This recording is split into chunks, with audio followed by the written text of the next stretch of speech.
I've been called nonchalant. Don't even know what chalant is. Just that I'm not it. Apparently. It's not a very helpful way of describing someone, is it? But imagine if I were to describe my brother to you right now, who presumably none of you have ever met. And you're like, oh yeah, what's he like? I go, well, they're Swedish. They have a word, laveshka. You go, oh yeah, what's that mean? Is he like that? I go, no.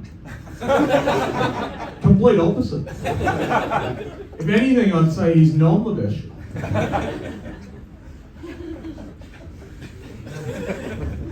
Bit of a slow burn at that one. I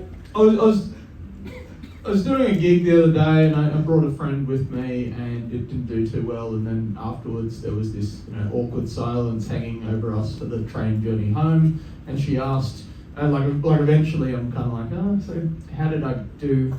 And you know when you just don't want to answer something? She was like, oh, you were, she's just stalling. She's just like, you were really brave. I don't think I'm brave, because I don't really feel fear, or nervousness, or excitement, or joy, or arousal. Yeah, I'm not brave, I'm just medicated. Alright, so I had a solid opener to establish competence. Check. Now connect to the audience with my relatable everyman material. Check. It might surprise you to know this, but I actually had a really happy childhood. I mean, not a great adolescence and a terrible adulthood, but my childhood was a killer childhood.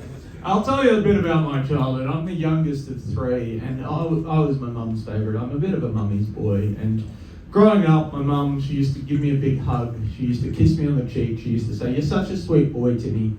Timmy, you are such a sweet boy. You will make a woman happy one day." And she was wrong.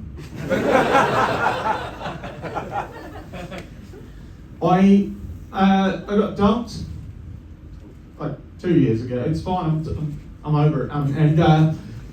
But just the way she said it though was quite cliched. She said, "Oh, look, Tim, there's no easy way to say this. Like, I'm pretty sure I know how this is going.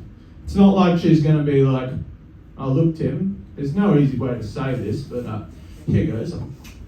Peter Piper picked a pair of pickled peppers."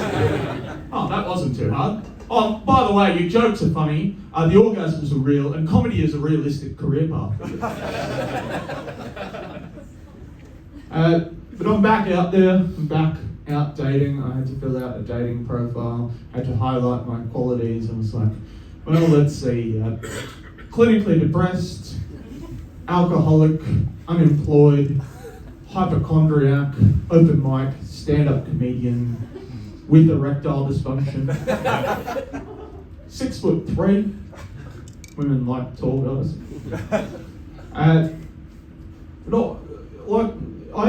Like I was saying, I am single, but I do actually have quite a few female friends. One of them, she was saying to me, she said, "Look, Tim, I just feel so safe around you. You're not like other guys.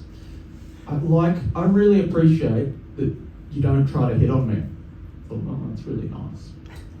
I didn't have the heart to tell her though that actually I had been hitting on her, just really subtly over the last 2 years. Like, I'm not a feminist ally or anything. I'm more of a coward. The only thing that stops me from catcalling women is a lack of self-confidence.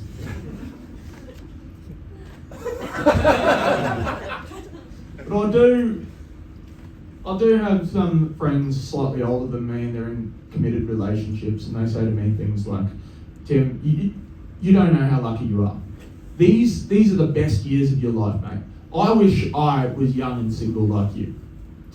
As I'm living the best years of my life, in my 12-person hostel in Croydon, lying in my bunk bed, eating my lukewarm mee goreng noodles, spilling a bit of broth on my chest as the bed vibrates because Doug in the bunk below me is masturbating. Never once have I thought, this could be worse. Thank God I don't have a girlfriend that loves me. Thank you.